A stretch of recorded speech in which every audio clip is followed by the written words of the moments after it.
Hello my low spec bros. So Horizon Zero Dawn is coming out and I just wanted to tell you that game is awesome. So if you have a low end PC, it is worth playing. Now I can assure you that if you have got a dedicated GPU, you can easily enjoy 30 FPS with that particular game. Now it depends, okay? So I'm gonna tell you that what you really need to enjoy this game at 30 FPS. So just subscribe now, smash the red thing if you can, and let's get straight into it without wasting any more time, guys. So first thing is, the DRM of this game is not Denuvo.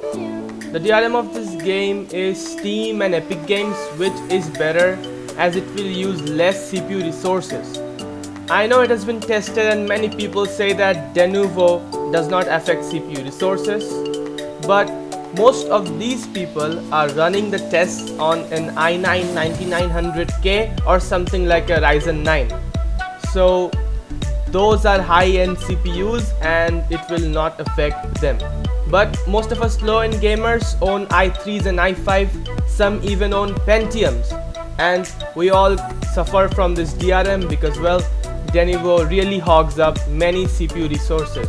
And the best thing about this game is it does not have Denuvo, which is amazing. So let's move on to the next part. Well, this game uses DirectX 12, and DirectX 12 is well known for distributing the workloads among all cores of your CPU. So it is much better than DirectX 11 as it will be easy, much easier actually on your CPU. So you can easily get good FPS and the FPS experience will be smooth as the frame times will be very balanced and you will have very less stutters. Now I will tell you guys what you really need for 30 FPS 720p, and maybe I will do a benchmark soon after the game comes out. Now guys, we are in the minimum requirements screen and you can see what you really need to run this game. So let me tell you guys, for an i5 2500K you will not exactly need that particular processor, but it's better to have it. And if you have something like a i5 2400, which is a little bit lower in specs than the i5 2500K, I think you will be able to run this game just fine.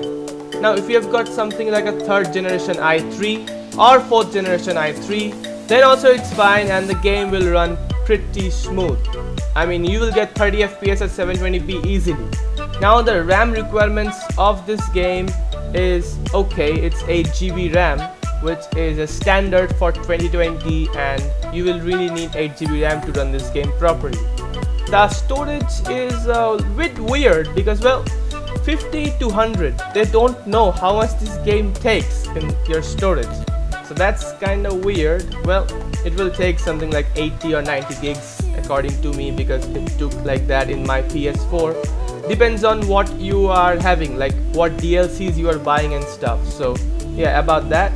And let's see what we have in the graphics card section. We have the GTX 780 and an R9 290.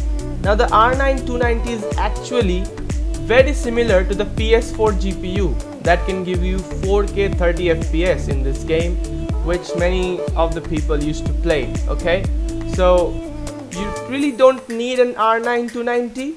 Okay, you can get away with something like a GT 1030 2GB DDR5 version, or maybe an AMD RX 560 or an RX 550 2GB version. For people who are owning Nvidia GT 710, maybe you will not get 30 FPS, but you will get really close to it. Suppose like a 26 or 27 FPS. Now let me tell you guys, 26 and 27 FPS is playable for us low-end gamers, and if you're getting something like that, you should be grateful.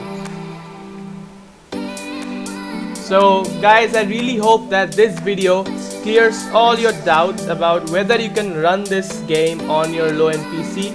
And if the answer is yes, then drop a like, and if the answer is no, then please write in the comment section why you cannot run this game, and just wait for my reply, okay? Because I get to you guys and I love you all who is just watching my videos, and I would like to say at the end of this video that thank you for watching.